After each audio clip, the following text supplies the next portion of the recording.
All right. So, as I mentioned, my name is Dr. Vivi. I'm a bioinformaticist. I study biomolecular interactions through the means of big data. I wanted to talk about mechanisms of human sex differentiation. That is what makes an embryo differentiate into male, female, or something in between. And also the epigenetic revolution in the 21st century. The way our understanding of how genetics actually works has been completely transformed. As you can see, I note in the subtitle, sex isn't actually genetic, as I'll get to. It's epigenetic and it can change. So first, let's go over some common misconceptions. These are things you were probably taught in high school, particularly this idea that like XX equals female, XY equals male, and it's that simple. There's also this myth that we all start as female and men have nipples despite them being useless because they're leftovers of that. I'll get into like specifically why that's, I will actually talk about specifically why that's wrong. And it's a very funny answer, but the first thing to note is that your nipples have not actually developed by the time sex differentiation happens. So that doesn't make any sense. And also a very specific one, which is that the Y chromosome encodes all the quote unquote male traits directly. Like you have male genes on your male chromosome. And that's what makes men biologically different from women. That's not how it works. Anyways, so this is just a little bit of historical background.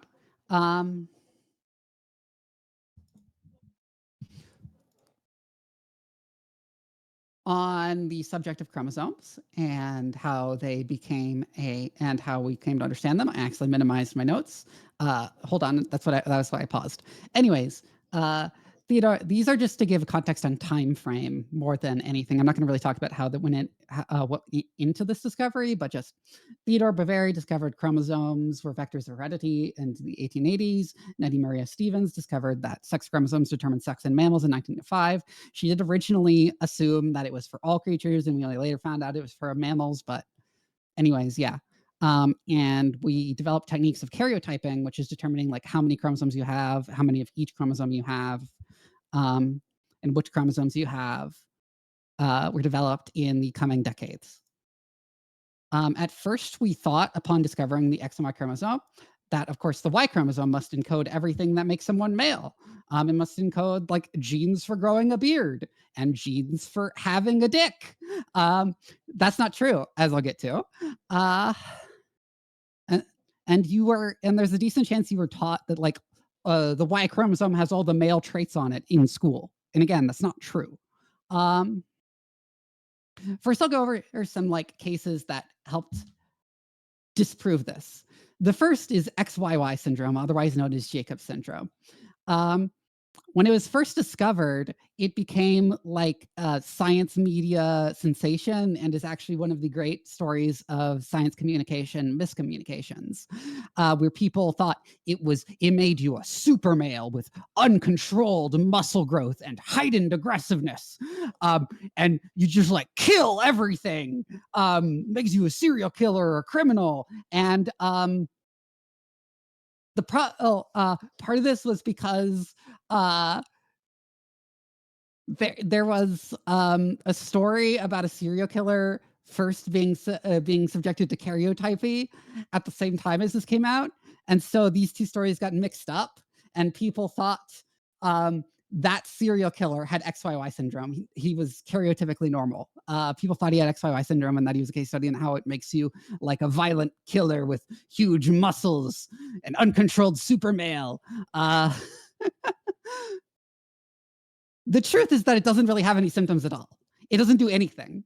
Like other chromosomal disorders, there's a slight increase. There's like a slight increase in the chance of having a learning disorder, of a learning disability. But that raises the question: if the Y chromosome encodes all the male traits, then why does having two not make you have more of those male traits? We also have examples of females with XY karyotypy and males with XX karyotypy. Some of these people have even had biological children. Some men have a disorder where significant portions of their Y chromosome are straight up missing. They exhibit no symptoms other than loss of fertility. Again, if the Y chromosome encodes all the male traits, then why does deleting a large section of it just affect fertility? And so what genes are on the Y chromosome? The answer is not very many at all. The Y chromosome is the largest gene desert in the human genome. The human genome has about 19,000 protein coding genes, and there are only about 60 to 80 protein coding genes on the entire Y chromosome.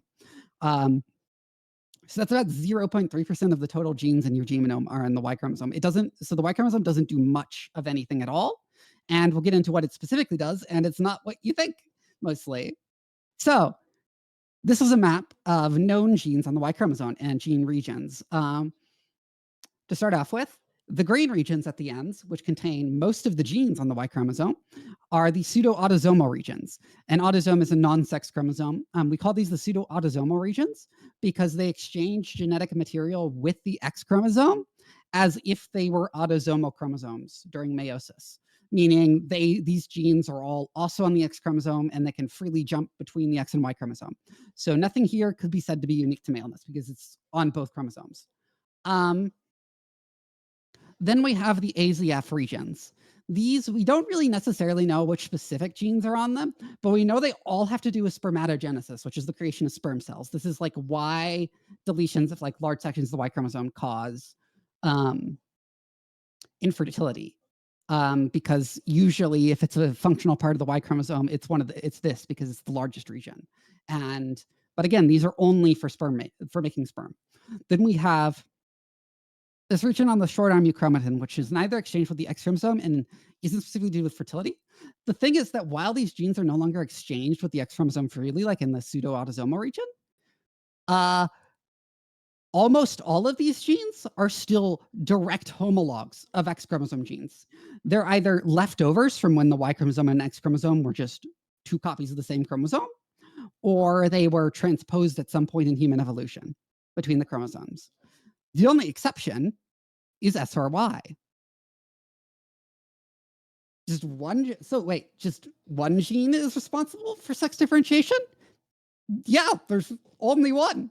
It's a bit more complex than that, and we'll get to that, but there's only one. It's not encoding all the male traits in one gene. That should be obvious. And to explain this, we'll have to sort of update your understanding of how genetics actually works. And that's where epigenetics comes in, as I'll discuss. So when Francis Crick and whatever his name, Watson, and Rosalind Franklin discovered genes and the mechanisms by which proteins were made, Crick penned something called the central dogma of molecular biology, this idea that DNA goes to RNA, goes to protein one way. For such a pretentious name, it sure didn't stand the test of time. So, the first step in gene transcription is a protein called RNA polymerase binds to the DNA to make an mRNA strand, which is then sent to be translated into protein. RNA polymerase 2, the protein in question, can't actually bind to a gene on its own.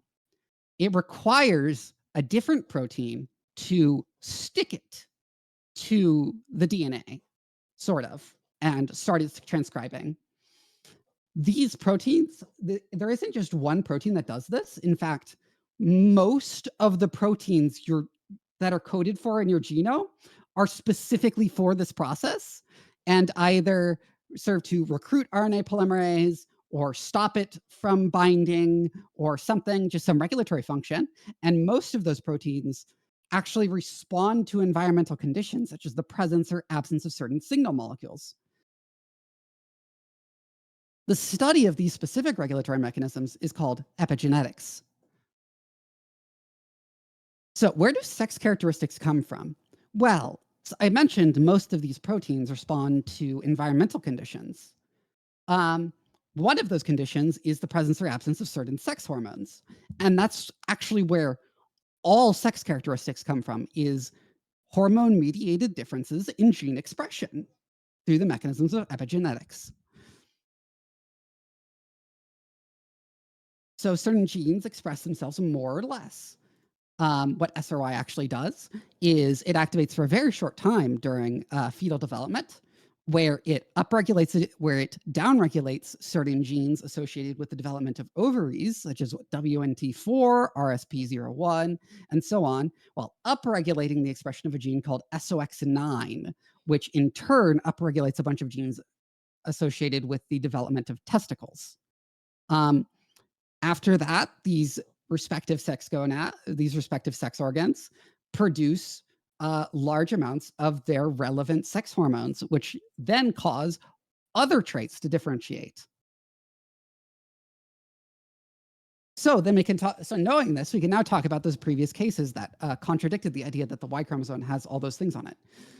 So having two Y chromosomes doesn't make you more male, because because the only relevant gene on there is SRY, and SRY just kickstarts the process. So having two copies of SRY doesn't do anything. The reason why having large sections of the Y chromosome missing just results in infertility is because that's the only consequential thing the Y chromosome does besides have SRY on it. The reason why some men have XX karyotype E is because the SRY gene can, through various mechanisms, end up transposed onto an X chromosome. And then you end up with an X chromosome with an SRY gene on it, which then upregulates genes responsible for testicular development. For females with an XY karyotype E, there are two examples. Either their Y chromosome lacks a functional copy of SRY, so it doesn't do that upregulation, or their testosterone receptors are simply non-functional, so their body still produces male levels of testosterone. That testosterone doesn't affect the differentiation of their other features. There's some broader implications to this. One of them is that all biological differences between male and female are quantitative, not qualitative. They're not differences of essence or one having something the other lacks. They're all just differences of degree in expression. All sexed organs are actually present in all people. One example of this is that men have breasts. They're just really small. That's why men have nipples, because they have breasts. This does have important implications. Men, if you ever feel there are hard lumps under your nipples, you might have breast cancer, because you can get breast cancer. And for example, most of the parts of your genitals are directly mapped to parts on the opposite sex. For example, the clitoris and the penis are in fact the same organ. The penis is just larger and wrapped around the urethra. And changing your hormones, of course, changes your biological sex. And yes, this means trans women are biologically female. What does this mean for intersex people? Well, remember, all sex characteristics are determined by hormone levels. Having the SRY gene and its knock-on effects aren't the only things that affect your hormone levels. So you can still have hormone levels that are somewhere in between male and female levels, causing atypical differentiation of features, or you can have different levels of hormone during different critical stages of development. And one theory for the origin of gender dysphoria in transgender people is intersex development of the brain. That is, during critical periods of brain development, hormones were atypical for what would become their assigned sex at birth, causing it to differentiate in the opposite direction of the rest of the body, which then results in intense physical discomfort with their body, because the brain expects the body to be dramatically different than it is. There is one piece of evidence for this, is that there's a very strong correlation between having gender dysphoria and being intersex. Intersex people are more common among trans people than the general population, and vice versa, despite these categories often being presented as separate. I'd also like to issue a reminder, lest I be accused of being a trans medicalist, that you don't have to have dysphoria to be trans. But gender dysphoria is real, and it does require medical treatment if you have it. You also don't need an official diagnosis to claim dysphoria. I'm a strong believer in the idea that hormones should be available over the counter without a prescription. All right, and that would be all. So it would be time to answer questions. All right. Nice. But first, let us hear some claps.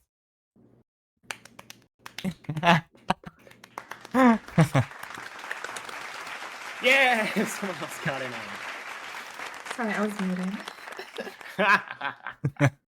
it. Okay.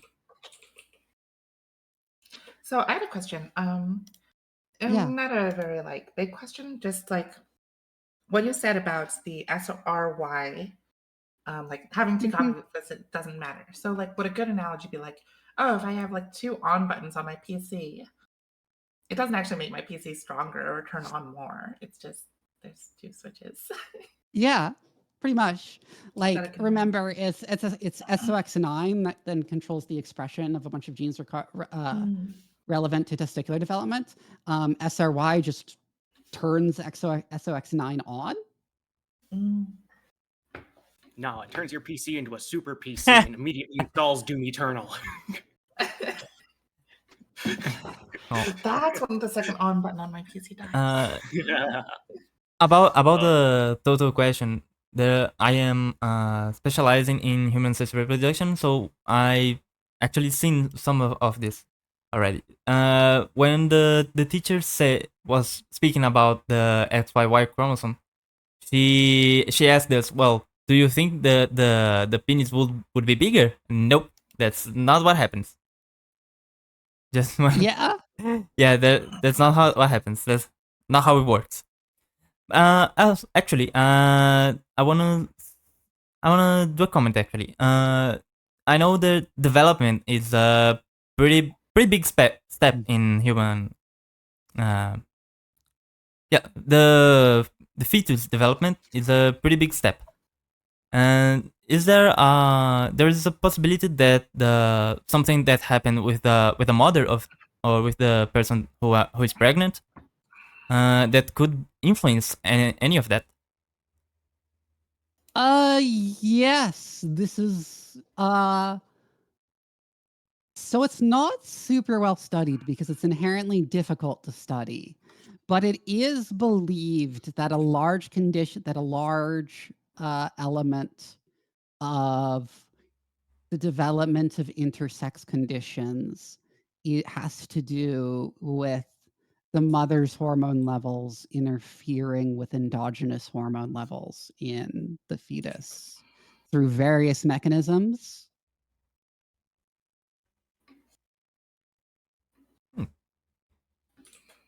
Yeah, that's pretty rad.